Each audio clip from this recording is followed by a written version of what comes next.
Bonjour tout le monde. Je vais vous montrer ce que j'ai fait depuis la dernière vidéo. Donc là, j'ai fait, dans le fond, une partie de la table ici. Donc là, ça avance un petit peu de ce côté-là. Ce que j'ai fait, dans le fond, c'est que j'ai soudé ma partie de d'essieu que j'avais de mon Beetle. Je l'ai soudé à la plate d'acier que là. Puis, j'ai fait, dans le fond, là, j'ai fait le restant de la table ici. Ma guille va être ici là, pour être en ligne avec mon sprocket qui est là. Ma chaîne va être entre les deux ici. Donc ça, c'est juste des demi-chefs dans le fond que je fais pour pouvoir avoir le bénéfice de mon différentiel qui est intégré à la transition.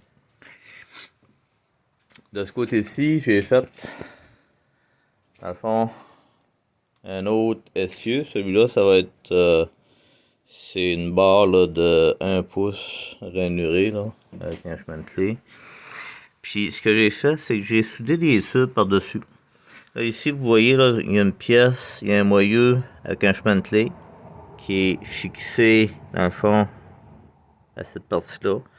Ce shaft-là, ici, là, il va jusqu'à la moitié. Donc, je sais pas si vous voyez, là, ici, j'ai fait comme un adapteur. OK? Ça, c'est bolté. Il y a deux plates comme ça qui est bolté ensemble. Puis dans le milieu, il y a une face, il y a un bearing pilote, là. Un roulement à billes.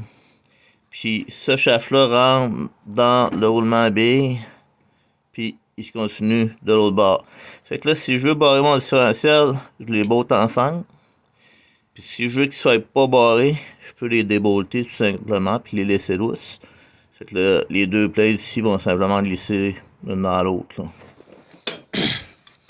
Donc, je vais vous montrer une autre vue là.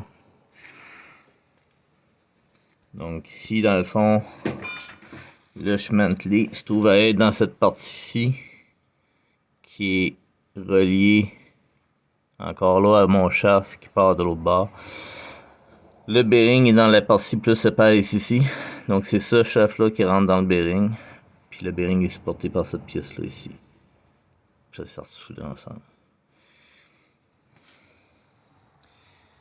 Donc c'est la façon la plus simple que je trouvais là, de relier mes deux arbres de transition là, pour pouvoir les barrer ensemble. Là.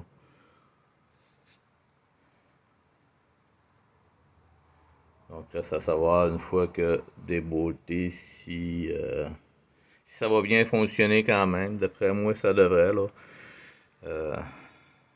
C'est quand même un bearing entre les deux là, pour tenir les deux pièces ensemble, pas qu'ils valsent là. Donc ça devrait être correct. Fait que là dans le fond, j'ai mis des bearings comme ça.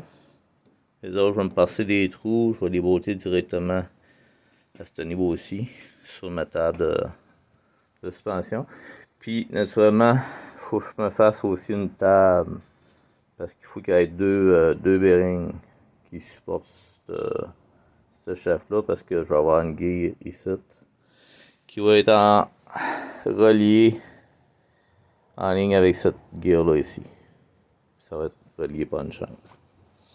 Donc c'est ce que j'ai fait pour l'instant. Ça, ben, je m'en avais parlé dans l'autre vidéo, j'ai pas travaillé vraiment là-dessus aujourd'hui. J'en parlerai des bottes pour la beauté de ma flingue ici. Puis elle va être soudée là, un peu plus tard, elle va être soudée à ce shaft-là ici. Là. J'ai aussi soudé mes moyeux à mes gears ici.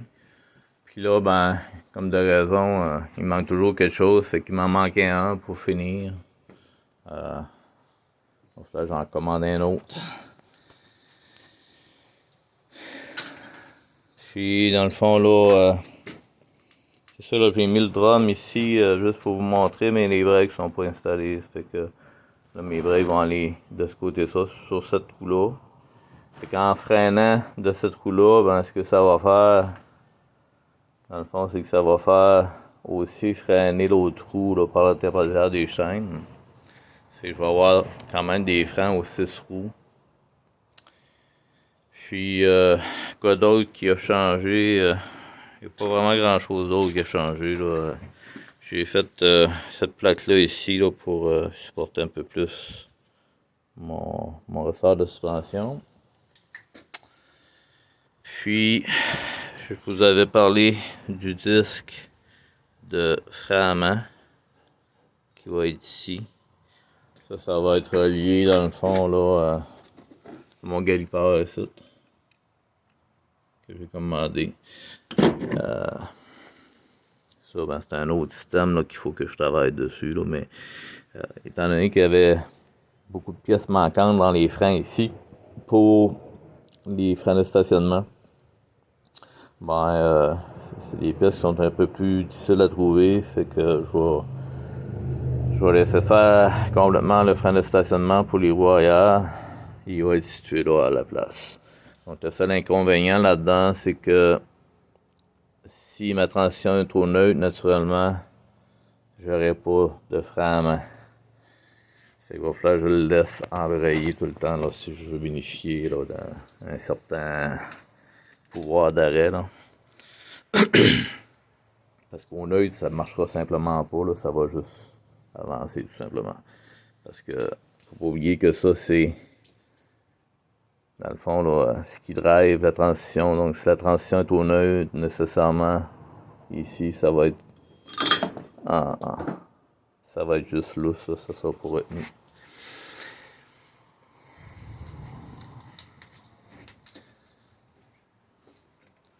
Donc là, ça ici dans le fond, là, c'est une plaque de plastique que j'ai. Ça vient d'un assainisseur d'eau qui marchait plus. Je vais les découper. Puis j'en ai deux comme ça va être mes ailes pour le côté.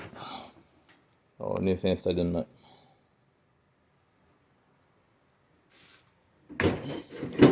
Donc l'avantage, dans le fond, de faire ça un peu en plastique, c'est plus léger un peu. Donc ça va être déjà quand même assez lourd comme c'est là. Fait que si je peux l'alléger un petit peu en mettant des ailes de plastique, c'est ce que je vais faire. Donc je vous remercie beaucoup d'avoir écouté la vidéo. Puis si vous aimez la vidéo, si vous aimez ce projet-là, bien essayez de le partager avec les autres. Puis n'oubliez pas de cliquer le petit bouton là, que j'aime là, pour me faire un petit peu plus de vues. Merci, bye bye.